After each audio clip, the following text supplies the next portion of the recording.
Hello everybody, welcome to Kachitinumbu. Today we are going to say few lines on the topic World Food Safety Day. So let's go on to the video.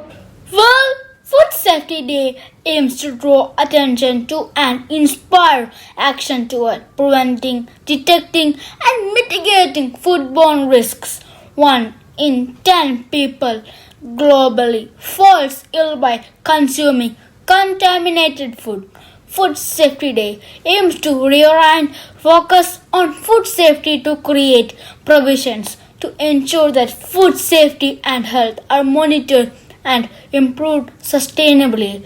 The two organizations of the United Nations, WHO and FAO, together designated June 7 as World Food Safety Day in 2018. Thank you. Thanks for watching. See you in the next video. Till then, it's me signing off.